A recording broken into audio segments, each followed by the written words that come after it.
And welcome back. And we do have Dr. Faith B. Israel, Deputy Political Leader of the PDP. And of course, let's welcome, good morning and welcome Dr. Faith. Hi, good morning, Brother B. Good morning, Tobago. Good morning, everyone who's listening. All right, so let's get into it. Of course, the upcoming TG election. Date has not been announced yet. However, let's speak about your readiness for this election. Obviously, we can't wait to get rid of the 6-6 tie, and so the election date is yet to be announced. Give us a take as the readiness of the PDP.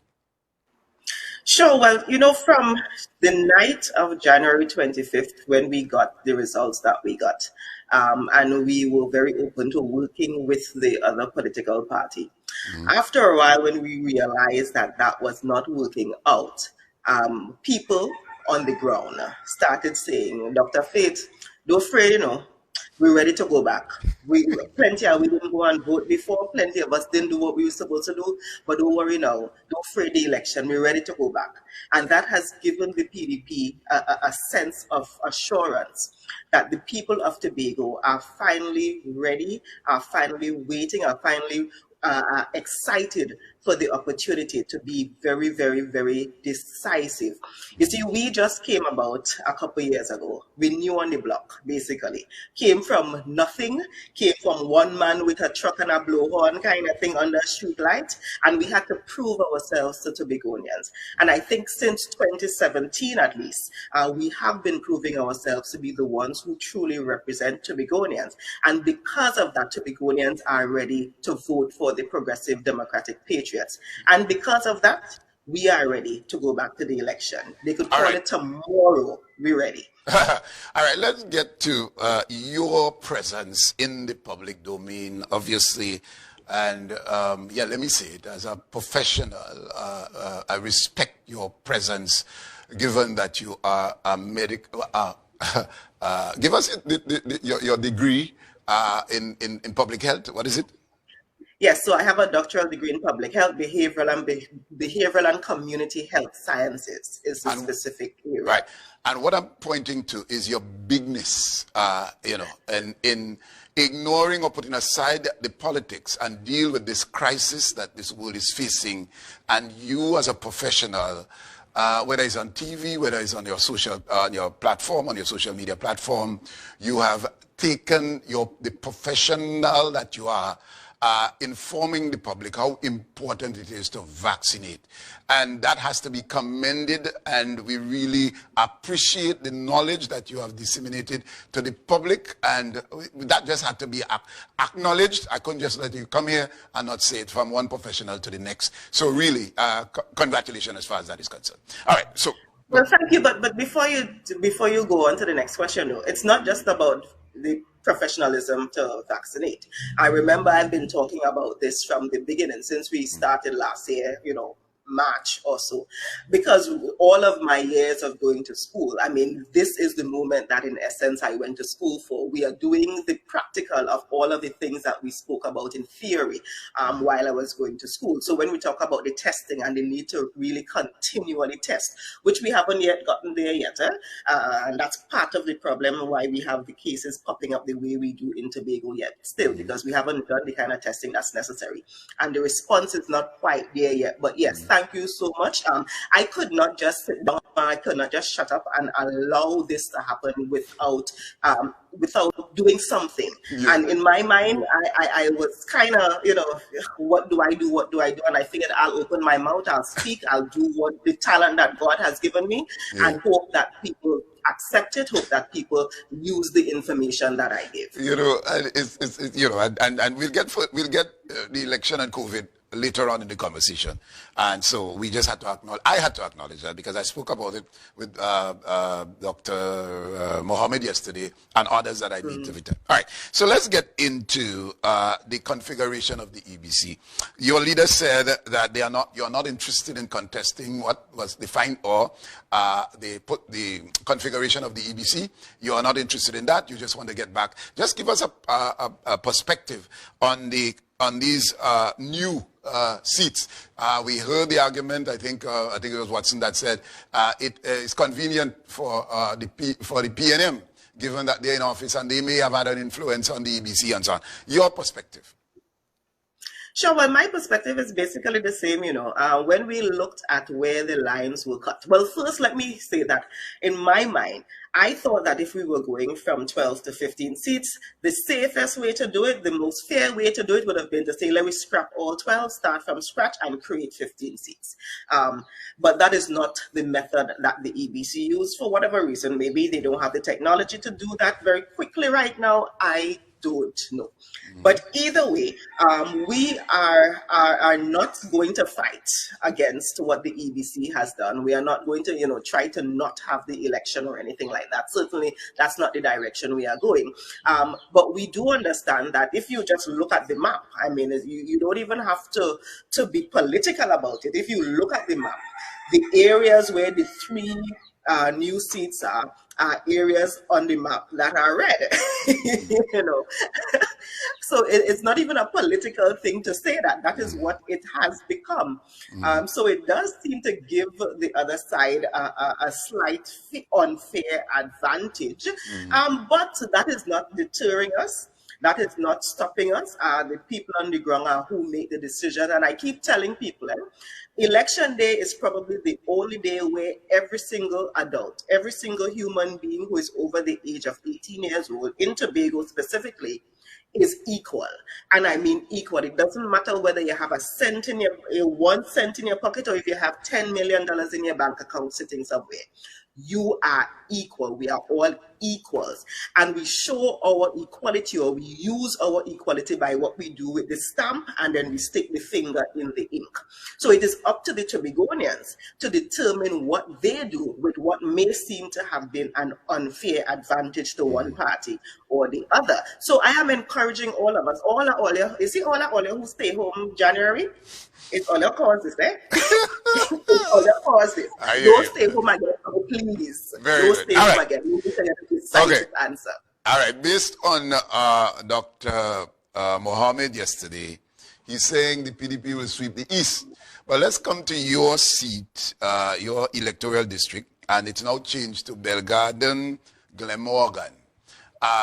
Do you see that as an opportunity to share the licks according to Farley? The PNM licks book. I remember as a child, mommy waiting for your cocktail book when you go home. Right. Let's talk that configuration. Do you see it? And let's map out your polling districts. We went through that yesterday. And let's get whether there's an advantage on your part or is it on the PNM? Well, I have been the de facto area representative for that area since 2017. I mean, I lost the election, I lost by 5, and that did not stop me from representing the people of Goodwood, Belgarden West. The seat has now changed, it's now shifted up a bit, and it now goes so that everyone understands, because that's one of the issues, it's an issue with how EBC did this restructuring. It's how they named these new electoral districts. So, my district now actually goes from like the Goldsboro Bridge all the way to like Kendall Farm School Road. Okay, so it goes from Goldsboro to Kendall. So I'm letting everybody know, because the name officially is Belgarden Glamorgan, and you have Goldsboro people asking, so where are they? Pembroke people asking, so where are they? Kendall people asking, so where are they? But the thing is, they named it one thing, but the reality, it encompasses all the way from Goldsboro to Kendall. So if that's where you live, that's where you vote, then you will be voting, and I'm hoping you will be voting for me. So I don't have any fear, because I think that I have been doing a decent job. Of course, I would have hoped that we would have been in a better position to do even more. So for example, I was walking through Goodwood yesterday, looking at the pavilion that me and Jomo been fighting for in the assembly since 2017. Jomo and I have been going back and forth about this pavilion. The pavilion has finally started in Goodwood. But when I am going around talking to my Goodwood fellas and Goodwood ladies, not one of them get a job on the pavilion, to work on the pavilion. And I am thinking that this is ridiculous. The point of having this kind of development there is so that the people who are closest to the development benefit from the development at every point of the development, which means they are the ones who should be working on that pavilion right now. But guess what? They are not. And I am going to keep speaking about stuff like that. And because I'm going to keep speaking about stuff like that, I know that the people who I represent will continue voting for me because I truly represent them. Very good. All right. So let's talk about issues going into this election from a PDP standpoint. Obviously, that would be in your area that you would speak to. And obviously, I said yesterday to Mr. Mohammed, the PDP can't come back. Of course, they would mention it in passing. You're intelligent, a brilliant lady, will not want to beat an old horse that done beat already, win the race already. That's the zipline project. However, there are other pertinent issues. That's one that you spoke to in your district. But in your own mind, what are the issues that you think, so I would suggest to your team that we have to bring forward on the platform? But you know, Brother B, I would actually disagree with you a little bit, okay. In terms of not beating the old horse being the zip line. Because the issue with the zip line is just an example of a bigger accountability issue. And we cannot just say, let me stop talking about that and forget about why we're talking about that, which is the fact that for every single Auditor General report that we've seen coming out of the THA for the last umpteen years has in essence said the same thing. All you're not accounting for the money properly. We don't know where the thing them that all you say, all you buy there. That is what the problem is. So yes, the PDP used the example of the zip line because it was it was something that we could kind of see, or we could say we end it because it ended. You know, but we are not going to not beat those issues because it's because of those issues why we are in the position that we are in now. The position that we are in now says that we have spent billions and billions and billions of dollars, and we have not seen what those billions of dollars has done for us. And I would use another example. It's not directly in the district, but it affects my district, which is the Roxborough Hospital. The Roxborough Hospital, and I put it in air quotes because just before the election, they had a big opening ceremony. Prime Minister come up from wherever he come from and cut ribbon and all kind of story. And if somebody in Bell Garden needs critical care right this second, they still have to find their way to Signal Hill, which is however far away. What was the problem? Because the hospital is not open in Roxborough. Oh, it's not what functional. they've done? No. The hospital is not open. And we need to get that clear. What they have done is simply moved the services of the health center from out the road and carried in the road by the hospital building. The hospital services have not begun there as yet. Okay. So that is important for people to recognize the difference. So if you are in Bell Garden or even Kendall and something happened to you where you need accident and emergency care, where you should have been able to just fly up to Roxborough, the 2-3 minute drive to Roxborough, you still had to make your way all the way to Signal Hill. And what's the excuse? What are they saying? Why is it not outfitted? Basically, that's what you're saying. It is not outfitted to accommodate emergency care and all of that. Why? What are they saying? I don't know. It's not outfitted. I saw that they were advertising the position, so it's not outfitted with the equipment, and they were now advertising the position, so that means it hasn't been outfitted with the people either. Okay. So what we have is a building again where we spent money. I don't know how much money we spent. And another thing, we built a building, we built a hospital, and my understanding is that that hospital does not have the capacity to generate oxygen, which is a critical part, especially in these COVID times. It's a critical part of providing hospital-related care, oxygen, basic thing. And that new hospital, they did not put in an oxygen concentrator as far as I understand. Again, going back to, we're spending all of this money. Are we getting value for money? Yes, we use the zip line as the example, but it's everything we can use as an example as to why we are still quarreling about the zip line. All right, so we'll go for a break, and when we come back, we get deeper into the conversation, upcoming election, and of course we are waiting the date, and we continue with Dr. Faith B. Israel. So let's take the break now. See you then.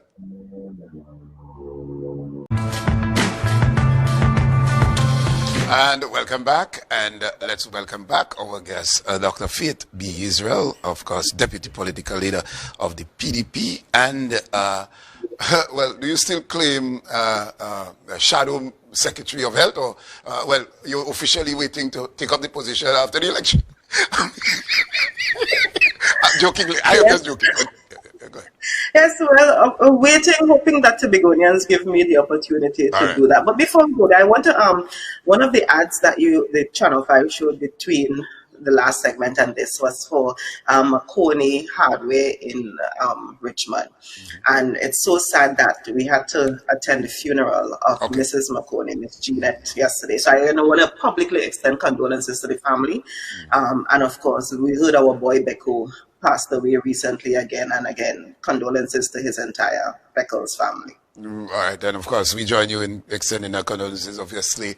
I always refer to Belgarden and that area as the commercial, well, it's a commercial, but the entrepreneurial district of Tobago, and I'm serious, because from, you leave as Goodwood goes, yeah, and you go up, all, you know, young entrepreneurs who are doing well and so on. My good friend Dashin Man, the Dashin Bread Man, his name slips me, but anyhow. Yes, all right, so let's get into... Yeah. All right. So Hochai Charles is saying, and let's bring this issue, obviously, will take precedent in this campaign, the self-governance bill that, of course, is lingering. The Chief Secretary, Hochai Charles, former Chief Secretary, first Chief Secretary, likes to be referred to, spoke on the important thing here is for self-governance and not election. After we have gotten that, then he has been saying that from day one. Even before the 6-6 tie, he maintains that position. Let's get your thoughts on how will this matter be treated with after election, because we are election bound. Regardless who says what, we will have this election maybe in a matter of months or so. The self-governance bill on the campaign trail, and how important it is for platforms to take up this matter to ensure we get our freedom, quote unquote, as according to him. You know, I agree with him up to the point of not having elections, because I agree we need to go back to the elections. But the reality is, though, that we thought, or we were hoping, even the night of January 25th, Mr. Watson Duke, Mr. Farley, Augustine both said it, that this 6-6 tie was really God saying to us, through the people of Tobago, that we needed to work together to ensure that we get this Tobago autonomy that we have been fighting for decades and decades and decades. And, you know, when we started going through the process and when they reignited the consultations, as in the Parliament with the Joint Select Committee, reignited the consultations about the Tobago autonomy and whatnot, we thought this was a perfect opportunity that we had to go back to the election to fix the 6-6. But when we went back to election, it would have been with this new governance structure under the new Tobago, whatever we would have called it. But that is not the case. And it is very, very clear that the Parliament of Trinidad and Tobago was again just Mama Guyana, the people of Tobago. Because remember, after we went through all of that, and after they laid the report of the Joint Select Committee in the Parliament in what was that, July, I think, they told us that they were giving us 15 additional days to make whatever recommendations we needed. We stood, we sat down, we worked it out and made those recommendations at the 15th day. And after that, we've heard nothing about it.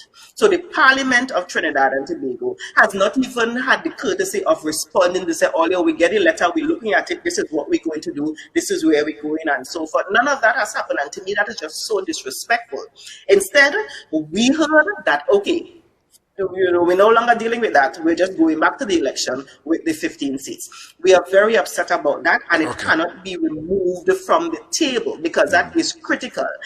And let me just warn those on the other side one time that this idea that what you all are going to come to the table with is that we try to give all your autonomy, and the other side in Trinidad did not vote for it, or they don't come with that. because the entire island of Tobago saw what happened. And they saw that we did the work, and collectively we did the work. And that is what we were waiting to do. So don't come with the idea on no stumping ground, that we try to give all the autonomy and the other side didn't give it. It ain't gonna work this time. Don't come with that one at all. Tobagonians smarter than that. Very good. All right, so let's get into the campaign. Obviously, the new strain or the Delta variant is now possibly community spread. You as a public health doctor, this campaign obviously will be done with some more awareness of the presence of this stalker. Your advice to your team, obviously, they will rely on you for your guidance from that standpoint. And how do you see campaigning during this present COVID-19 situation? Well, we have to be very, very careful. As you are aware, the PDP, we launched our campaign last week, but we did it virtually. Our campaign with the slogan, "Let me fix this," we launched it virtually last week. And I made sure that when we were doing that, we were as safe as possible. We had a limited number of people. The people who were there were spaced out far, far, far. They had to maintain their seats. They had to keep on their masks before they came in. If you knew anybody, anything before they came in, they had to be sprayed down head to toe kind of story, because we understand that this is a dangerous time, but we have to still get our word out. So we are asking people to continue listening to us. We have the workshop is what we are calling our virtual campaign thus far. Every Wednesday evening at 8 p.m. Look at the PDP Facebook page. We didn't really have no money to start to pay no host at a TV for features. So look at Facebook, Progressive Democratic Patriots Facebook page, and you would see our campaign going on every Wednesday evening at 8 p.m. But we are encouraging everyone to please, please, please be safe. Do what you need to do. Wear your mask, sanitize, social distance. Even when you're going out, don't go out with no whole big set of crowd or anything like that. Get the vaccine, because this is all part of what we need to do to ensure that we stay safe in this time. And yes, the fact that they are finding Delta cases in people who have not traveled means that it is being spread in the community, and that is real cause for concern, because that Delta variant is from hell. And I am hoping that we are able to put a hold on it. That is why we keep stressing. We won't have to do so many things. We have to do so many things to make sure we hold on to the little bit of safety that we have right now. And I want to take this opportunity to let people know that I understand that we have rights, and we have human rights, and we have the right to do what we wish and so forth. But we need to be balanced, and we need to ensure that in the midst of expressing our rights, that we don't go too far left and don't make this into a dangerous situation. Because there's no point in being right but dead. And okay. No point. All right, so, right, but then. All right, so let me just ask you quickly, and I heard you on your platform when you said, someone asked, which is the best vaccine to take? And you said, just repeat it. Any vaccine you can get. Any vaccine that is available to you, you can get it. And right now we have the pleasure, we have the benefit. We are so blessed. I don't think people really understand how blessed we are in terms of having access to all of the vaccines. We have access to 4 of them right now. Sinopharm, AstraZeneca, Johnson & Johnson, and the Pfizer. We have access to all 4 of those right now in any of the facilities that are giving the vaccines. So go out, take it, take it. Great. All right, Doc, we want to thank you, and we want to wish you all the best. Of course, we hear more from you as time goes on. And I like how you're giving the local balance, all your N, or where I there, and so on. And if we are not aware, people, for those of you viewing abroad, that's our language. It's dialect. And we speak two language. We speak English and we speak dialect, right? Yes, and that is why we decided that our official slogan is going to be in dialect. Let exactly. me fix this. Let me fix this. I hear you. Yeah. Thank you. All right. So thank you very much, Dr. Faith as well. And we have had many conversations in the past when I was in another place. And of course, she told us her story while in college. And it's a gripping story, really. And she must share it sometime. Maybe let the public know that she didn't just, wake up one morning and got her degree. And I tell you, it's really a nice story to listen to. But anyway, all right, so at this point in time, we go over. And thank you again, Dr. Faith. All the best. All right, let's go for the break. Let's go for news when we come back. Lots more. See you then.